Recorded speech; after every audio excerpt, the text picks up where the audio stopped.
Iran Israel war में missile के साथ साथ बड़ी बड़ी बातें, गप और ऐतिहासिक दावे भी छोड़े जा रहे हैं। दिक्कत यहाँ है कि आज सोशल मीडिया के जमाने में ये खोखले दावे ज्यादा समय तक टिक नहीं पाते हैं। अब देखिए ना, कुछ दिन पहले ईरान को 7000 वर्ष पुरानी सभ्यता बताने के बाद द वायर की पत्रकार आरफा खानम शेरवानी को हिस्ट्री लेसन मिला था और अब ईरान के सुप्रीम लीडर अली खामेनेई को मिल रहा है। दरअसल अली खामेनेई ने एक ट्वीट कर लिखा कि जो लोग ईरानी लोगों और उनके इतिहास को जानते हैं वे जानते हैं कि ईरानी राष्ट्र सरेंडर करने वाला देश नहीं है। बस इसी बात पर जो लोग इतिहास जानते हैं उन्होंने अली खामेनेई को याद दिलाया कि ईरान तो असल में पहले भी सरेंडर कर चुका है।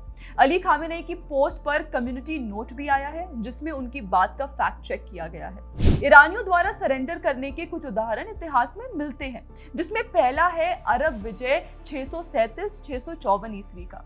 इसमें ससानिद साम्राज्य यानी कि अंतिम फारसी साम्राज्य को अरब मुस्लिम खलीफा द्वारा पराजित किया गया था। अंतिम ससानिद शासक 651 में खत्म कर दिया गया था और फारस धीरे धीरे इस्लामी दुनिया में समाहित हो गया। इस अवधि में अरब मुस्लिम सेनाओं ने सासनियन या कहें कि ससानिद साम्राज्य पर आक्रमण किया और उसे जीत लिया, जिसमें ईरान पर इस्लामी शासन स्थापित हुआ। तब ईरान के मूल वासियों को इस्लाम धर्म अपनाने पर मजबूर कर दिया गया था। 1219 से 1256 ईस्वी तक ईरान को मंगोल आक्रमण झेलने पड़े, जिसमें चंगेज खान की सेनाओं ने फारस को तबाह कर दिया। 1256 तक हुलगू खान ने ईरान के अधिकांश भाग पर विजय प्राप्त कर ली और इस्लामी गठों को नष्ट कर दिया और बाद में बगदाद को लूट लिया। स्थानीय फारसी शासकों ने आत्मसमर्पण कर दिया या उनका सफाया कर दिया गया। इसके बाद सफीद ने सुन्नियों को जबरन धर्मांतरित किया और शिया धर्म में आत्मसमर्पण करवाया था। 1941 में द्वितीय विश्व युद्ध के दौरान ब्रिटिश और सोवियत सेनाओं ने तेल क्षेत्रों और आपूर्ति लाइनों को सुरक्षित करने के लिए ईरान पर आक्रमण किया था। इस दौरान रेजा शाह पहलवी को पद छोड़ने के लिए मजबूर होना पड़ा। यह एक वास्तविक सरेंडर था। इराक के सामने 1980 से 1988 युद्ध में भारी हताहतों के बावजूद ईरान ने आत्मसमर्पण तो नहीं किया, पर इसने 8 साल के ब्रूटल वॉर के बाद 1988 में संयुक्त राष्ट्र युद्ध विराम यानी कि सीज फायर को स्वीकार कर लिया था।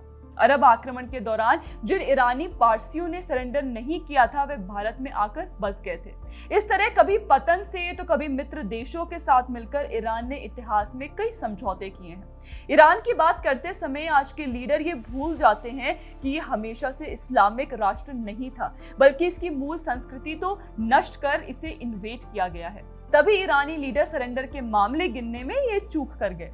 ऐसी ही चूक अरफा खानम ने भी की थी। उन्होंने ट्वीट कर कहा था कि कई राष्ट्रों के जन्म से पहले ही ईरान ने दुनिया को शहर, विज्ञान और कविता दे दी थी। 7000 साल पुरानी सभ्यता को आज की नापाक चालों से मिटाया नहीं जा सकता। हिपोक्रेसी देखिए कि इन मोहतरमा और उनके समर्थकों के अनुसार भारत का जन्म 1947 में हुआ था और ईरान 7000 साल पहले की सभ्यता है।